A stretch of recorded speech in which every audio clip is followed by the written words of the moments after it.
Jesús, amén. Demos gloria a Dios, demos más gloria a Dios.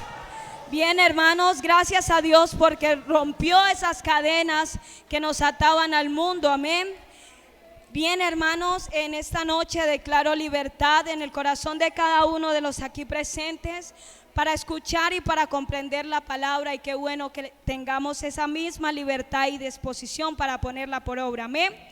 Los invito pues a abrir sus escrituras en el Evangelio de San Mateo, en el capítulo 11. Vamos a leer los versículos, aleluya, gloria a Dios, 28, 29 y 30, amén. San Mateo capítulo 11, versículos 28, 29 y 30.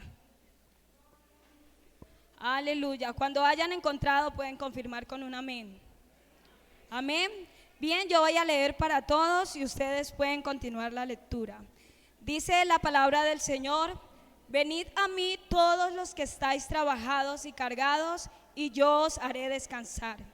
Llevad mi yugo sobre vosotros y aprended de mí, que soy manso y humilde de corazón, y hallaréis descanso para vuestras almas, porque mi yugo es fácil y ligera mi carga.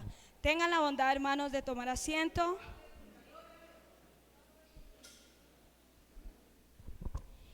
Y pues gracias le doy, insisto, al Señor por su amor, por su misericordia y por su respaldo en esta noche, porque indudablemente todo lo que aquí se hace es por su gracia y por su misericordia.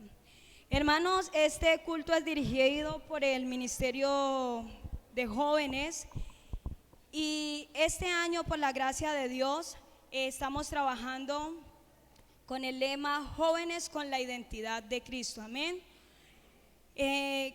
Bajo este lema establecimos, digamos, un objetivo, y es que la identidad de Cristo sea restaurada en cada joven de la Iglesia Pentecostal Unida de Colombia de Villapaz, amén. O mejor dicho, en cada creyente de la Iglesia Pentecostal Unida de Colombia de Villapaz, amén.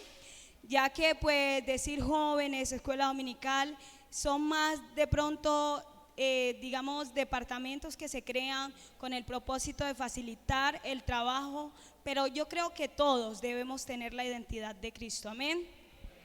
En virtud de esto, quisiera leerles, digamos, lo que significa la palabra restaurar.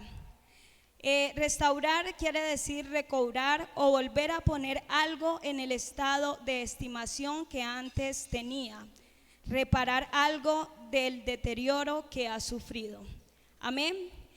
Hablando de nuestra identidad como cristianos, y teniendo en cuenta que cuando hablamos de restauración estamos hablando de mejorar, de recuperar algo que se ha ido desgastando, en esta noche quisiera invitarlo a usted a meditar allí en el lugar donde está, qué tanto ha caído su identidad de cristiano, de la estimación que se tenía al principio, amén, o qué tanto deterioro ha sufrido.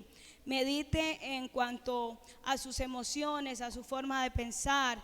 Meditemos en cuanto a nuestro vestuario, a nuestra manera de hablar, y hagamos un paralelo en cuanto a nuestra actual manera de vivir, a nuestra identidad cristiana hoy y la que teníamos en el principio, amén. Entonces, como diría la palabra del Señor en el Apocalipsis, si ha sufrido alguna decadencia, algún desgaste su identidad o mi identidad como cristiano, es necesario que, como dice la Escritura, recordemos por tanto de dónde hemos caído y hagamos las primeras obras y nos arrepintamos si hay algo de que arrepentirse, aunque yo creo que siempre, todos los días hay algo por lo cual pedirle perdón al Señor, amén. Demos gloria al Señor Jesús, demos más gloria a Dios. Hermanos, dentro de la identidad del cristiano, la fe y la santidad son parte fundamental, amén. La fe y la santidad son parte fundamental en la identidad de Cristo, de ese Dios manifestado en carne. Sabemos que o podemos mirar a través de los evangelios la vida y la obra del Señor Jesucristo, y vemos que este fue un hombre santo, sin mancha, amén, sin arrugas, y era un hombre de fe. Fue un hombre de fe porque pese a que toda la plenitud de la deidad reposaba en él, nunca hubo altivez en él, y siempre quiso dejarnos ejemplo que cualquiera sea la situación que estemos atravesando, es menester encomendarnos a nuestro Dios y creer que todo tiene solución en las manos de Dios. Lo vemos a Jesús como hombre levantando muertos frente a una tumba donde había un hombre que ya hacía 4 días había muerto, ya estaba prácticamente descompuesto, por decirlo de alguna manera, pero vemos que levantó su voz y clamó después de estar conmovido como hombre y llorar, pero recordó o no digamos recordó porque no lo había olvidado, pero digamos optó por levantar su voz y pedir a esa divinidad o al Padre Celestial, a nuestro Dios, que es capaz de levantar aún a los muertos, amén, que tiene el poder para resucitar, para sanar, para librarnos a nosotros de este cuerpo de pecado y de maldad y ayudarnos a permanecer firmes y en victorias, amén. Demos gloria al Señor Jesucristo, demos más gloria a Dios. Entonces, estimando la fe y la santidad como parte fundamental de la identidad de Cristo, retomo el texto que dice: venid a mí todos los que estáis trabajados y cargados, y yo os haré descansar. Llevad mi yugo sobre vosotros y aprended de mí, que soy manso y humilde de corazón, y hallaréis descanso para vuestras almas, porque mi yugo es fácil y ligera mi carga. Aquí el Señor nos está invitando a nosotros a llevar su yugo, amén. Cuando el Señor habla de un yugo, estamos hablando de un madero que une a 2 animales, generalmente son 2 bueyes, para el desarrollo de una faena especial. No sé si a su imagen logra llegar como algo de madera que los une por la parte superior de su cabeza, por el cuello, por decirlo así, a estos 2 animales para desarrollar una faena, para llevar una carga. El hecho es que este yugo, este pedazo de madera, lo que hace es unir a estos 2 animales. En la Biblia el yugo es símbolo de esclavitud, según Deuteronomio 28:48, Génesis 27:40 y Primera de Timoteo 6:1, y también de sometimiento.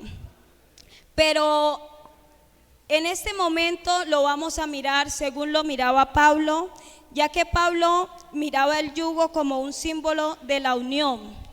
Y Pablo aconseja, según esto, a los creyentes evitar el yugo nupcial y por ende toda unión íntima con los incrédulos, según 2 Corintios 6:14, amén. Así que el yugo ciertamente es señal de sometimiento, de esclavitud, pero también de unión, ¿sí? Lo que hace el yugo es unir a estos 2 animales para que, digamos, vayan siguiendo la misma carrera. Entonces Pablo, mirando este yugo como símbolo de unión, nos invita a nosotros a unirnos en yugo desigual, amén, ya que es bastante gravosa la carga, vivir en un yugo desigual con los incrédulos, sea de esposo y esposa, de amistad, o cualquier relación íntima. A veces creemos que nada más no nos unimos en yugo desigual cuando nos casamos, pero mentira. Tener un amigo en el mundo es una carga gravosa, porque un amigo es una persona a la que usted se acerca a pedirle un consejo, y una persona que no tiene a Cristo, dígame usted, hermano y hermana, ¿qué tanto le puede aconsejar o qué tan bueno lo puede aconsejar a usted? ¿Cierto que no? Entonces, todo este tipo de relaciones que son tan representativas en nuestra vida y tan significativas, siempre es bueno que las tengamos con personas que también tienen el temor de Dios, pues dice la palabra que amigo hay mejor que un hermano, pero transformado por el poder de Dios. Amén. Demos gloria a Dios, demos más gloria a Dios. Así que, hermanos, si usted quiere someterse a algún yugo, bien sea nupcial, de amistad, procure que sean dos personas en igualdad de condición espiritual, amén. Que ambos estén mirando hacia el mismo camino, que tengan la misma intención, y la intención de nosotros estar aquí es ser salvo y algún día poder ver a nuestro Salvador, amén. Demos gloria a Dios, demos más gloria a Dios. Cristo nos declara en este pasaje que su yugo es fácil y su carga es ligera, amén. En comparación con el yugo de la ley, según Gálatas 5:1, y en comparación con el yugo del pecado, según Romanos 7:23. Para hablarlo de una manera simbológica o representativa, ciertamente en la realidad es un trozo de madera, pero en la vida espiritual son todas aquellas acciones a las cuales nosotros nos hemos sometido. Dice que el que practica el pecado, esclavo es del pecado, es decir, que está bajo el yugo del pecado. La ley ciertamente es algo bueno y que el Señor vino a cumplir, pero la ley nos dejaba en suma desventaja, por decirlo así, porque para nosotros como seres humanos resultaba un poco difícil, llevarla a cabo a plenitud por nuestras propias fuerzas. Entonces vivir bajo el yugo de la ley era muy difícil. Por eso Jesucristo vino y nos ofreció la gracia, amén, y nos dice que llevemos su yugo, que es fácil, que llevemos esta carga que es ligera, según nosotros aprendamos a entender cuál sea la voluntad y el propósito de Dios que tenga con nuestra vida. Así que el Señor invita al creyente a abandonar su propia voluntad y a someterse a la voluntad de Dios. Esta es la invitación que Dios nos hace cuando nos dice: llevad mi yugo, a hacer su voluntad. ¿Y cuál es la voluntad de Dios, hermanos? ¿Alguno de ustedes sabe cuál es la voluntad de Dios? Aleluya. La voluntad de Dios es nuestra santificación, amén. Por eso les decía, la santidad y la fe son como parte fundamental en la identidad de Cristo y por supuesto del cristiano. Entonces la voluntad de Dios es nuestra santificación, y si el Señor nos está invitando a renunciar a nuestra voluntad y a hacer la voluntad de Dios, nos está invitando a ser santos. La santidad es un atributo de Dios y es un nivel que los seres humanos podríamos alcanzar según la medida de nuestra fe, según la medida o el nivel de fe que nosotros tengamos, según la capacidad que tengamos de creerle a Dios. Asimismo nosotros vamos a alcanzar este nivel de santidad, amén.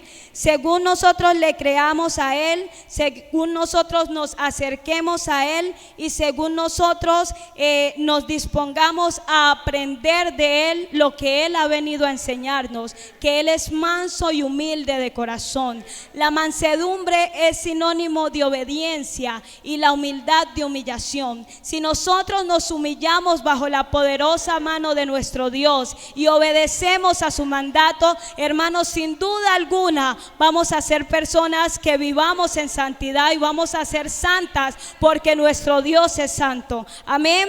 A veces nos preguntamos si es posible que el ser humano sea santo y si es posible alcanzar la santidad. Y yo creo que sí, porque la Biblia nos dice en Levíticos 20 del 7 al 8, demos gloria al Señor Jesús. Aleluya.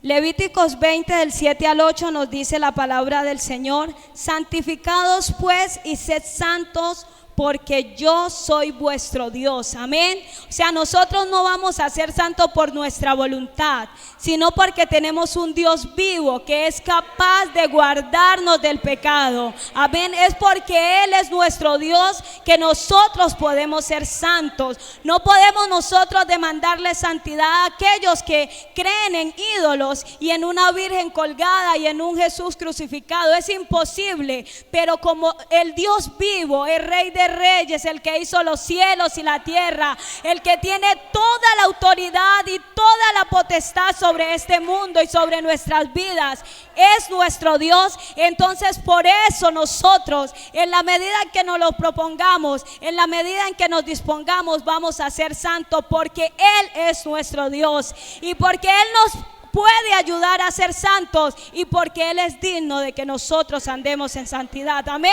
Es lo mínimo que el Señor merece, que nosotros vivamos una vida que a Él le agrade, porque Él nos ha dado todo para vivirla, y entonces lo único que nos pide es que si la vamos a vivir, la vivamos conforme al propósito que Él tiene para con nosotros, porque el propósito de Dios no es que el hombre se pierda, amén, sino que el hombre se arrepienta de sus pecados y viva en santidad, amén, y viva una vida esforzada, hermanos, porque no es fácil. Tampoco vamos a decir que es fácil, porque mentiríamos a los amigos aquí presentes decirle venga y no va a tener problemas. Sí, cuesta un poco, tenemos tentaciones, tenemos debilidades, pero sobre todas estas cosas tenemos un Dios vivo que es poderoso para guardarnos, amén, para librarnos del mal, y que nos ha dado un espíritu que nos guía a toda verdad. Amén. Demos gloria al Señor. Demos más gloria a Dios. Aleluya. El Señor Jesús está en medio nuestro. Amén. Aleluya. Santo es nuestro Dios. Alabanzas a Jesús. Demos gloria a Dios.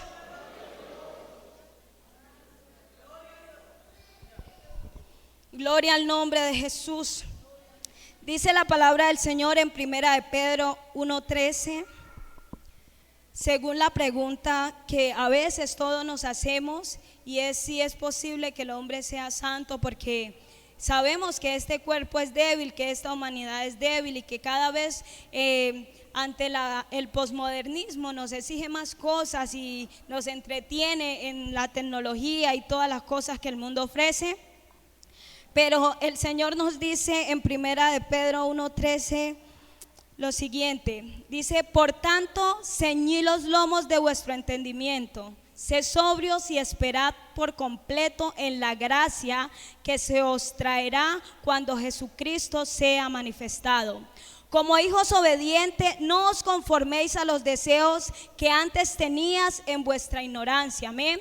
Porque nosotros ahora somos conocedores de que ciertamente esos deseos son agradables, se sienten buenos, pero son cuestiones de un ratico. La borrachera dura un ratico, una relación íntima dura un ratico, y nada de esto suple después la necesidad de estar en la presencia de Dios o la gratificación, el gozo de estar en la presencia del Señor.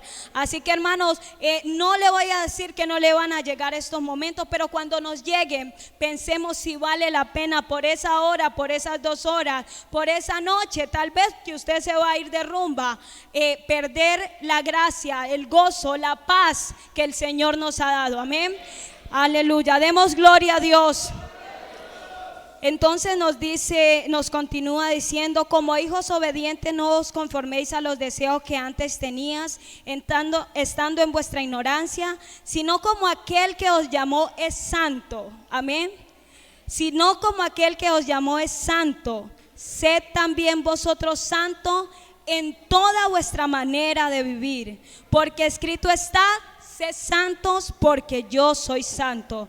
Y si invocáis por Padre aquel que sin acepción de persona juzga según la obra de cada uno, conducíos en temor todo el tiempo conduzcámonos en temor todo el tiempo, en temor a ofender a nuestro Dios, y no por ser castigados, sino por ofenderlo, porque Dios es digno de que nosotros le adoremos, le honremos y lo movamos a contentamiento. No es necesario entristecer a un Padre celestial que ha dado todo por nosotros y que está dispuesto a sostenernos. Cuando nosotros decidimos por el pecado, estamos rechazando la gracia y la voluntad y el poder y la autoridad que Dios nos ha dado sobre el pecado, amén, y sobre nuestras propias debilidades. Porque de hecho dice Pablo, diga el débil, fuerte soy en el nombre de Jesús, porque también dice que el poder de Dios se perfecciona en nuestras debilidades.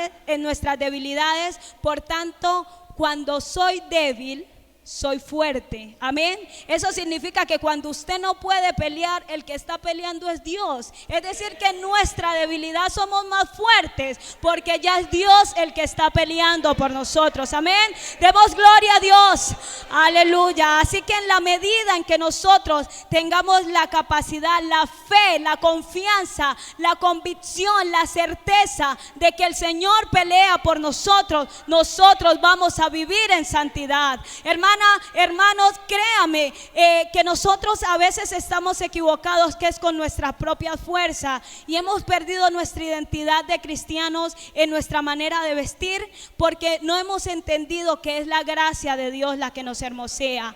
No necesitamos mostrar mucho como mujeres para que un hombre se fije en nosotros. Es la gracia de Dios que nos hermosea. No necesitamos como hombre vestirnos ya prácticamente como, no sé, ya los hombres visten más ajustados que las mujeres. No, hermano, es la gracia de Dios que nos hermosea. Así que si usted está librando una batalla contra usted mismo por conseguir un esposo, contra su propio deseo por conseguir un esposo, no necesita mostrar más de lo necesario. Necesita poner su confianza en el Señor y creer que Él le concederá la petición de su corazón.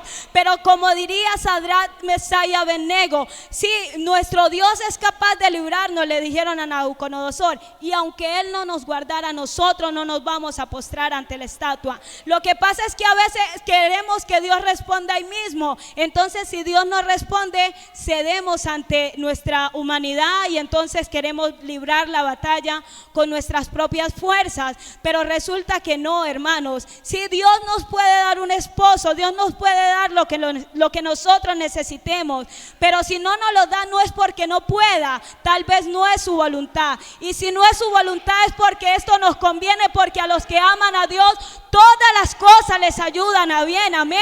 Así que, hermanos, sus pensamientos son más altos que nuestros pensamientos, y a veces el Señor no nos da cosas que nosotros queremos y que creemos indispensables en nuestra vida, porque Él sabe que tal vez no nos convienen tanto como nosotros creemos, amén. Así que aprendamos a confiar en Dios y a esperar en Él, amén. Demos gloria al Señor, demos más gloria al Señor. Bien, hermanos, quiero continuar leyéndoles este texto para ir terminando. Y dice, sino como aquel que os llamó es santo, sed también vosotros santos en toda vuestra manera de vivir, porque Cristo está, sed santos porque yo soy santo. Y si buscáis por Padre aquel que sin acepción de personas juzga según las obras de cada uno, conducíos en temor todo el tiempo de vuestra peregrinación, sabiendo que fuisteis rescatados de vuestra vana manera de vivir, la cual recibisteis de vuestros padres, no con cosas corruptibles como oro o plata, sino con la sangre preciosa de Cristo, como de un cordero sin mancha y sin contaminación, ya destinado desde antes de la fundación del mundo, pero manifestado en los postreros tiempos por amor de nosotros, y mediante el cual creéis en Dios, quien le resucitó de los muertos y le ha dado gloria, para que vuestra fe y esperanza sea en Dios, habiendo purificado nuestras almas por la obediencia a la verdad, mediante el Espíritu, para el amor fraternal no fingido. Hermano, amar amaos los unos a los otros entrañablemente de corazón puro, siendo renacidos no de simiente corruptible, sino de incorruptible, por la palabra de Dios, que vive y debe permanecer siempre en nosotros. Porque toda carne es como hierba, y toda la gloria del hombre como la flor de la hierba. La hierba se seca y la flor se cae, mas la palabra del Señor permanece para siempre. Y esta es la palabra que por el evangelio os ha sido anunciada. Desechemos pues toda malicia, hermanos, todo engaño, toda hipocresía, toda envidia y todas las traiciones. Amén. Desead como niños recién nacidos la leche espiritual no adulterada, para que por ella crezcáis para salvación, si es que habéis gustado la benignidad de Dios. Amén. Así que, hermanos, el Señor nos invita. Este texto finaliza diciendo en una parte: pero vosotros sois nación santa, real sacerdocio, pueblo adquirido por Dios, para que anunciéis las virtudes de aquel que os llamó de las tinieblas a su luz. Nosotros que antes no éramos pueblo, pero que ahora somos pueblo de Dios. Amén. Hermanos, la obediencia nos une a Dios. Amén. La obediencia nos une a Dios, y este es el yugo que el Señor quiere que nosotros llevemos: la obediencia y la humildad de corazón. Amén. Si el Señor nos hubiera dicho que nos uniéramos a Él como Dios en su esencia, hubiésemos quedado en yugo desigual, porque es imposible que nosotros podamos llevar con la divinidad un yugo, ¿sí? Es como si de pronto yo llevara una carga con el hermano Junior hombro a hombro. Imagínense, pues él tendría que agacharse más de la cuenta. Entonces, Dios, ¿qué hizo? Se humilló hasta lo sumo. Amén. Y se tomó una posición de hombre para llevar con nosotros ese yugo, para vivirlo, para mostrarnos que era posible. Y entonces nos liberó del yugo de la ley y nos puso un nuevo yugo, y dice: oíste que fue dicho ojo por ojo, diente por diente, mas yo os digo que si alguno te hiere en una mejilla, muéstrale también la otra. Oímos que fue dicho: aborrecerás a tus enemigos. Amén.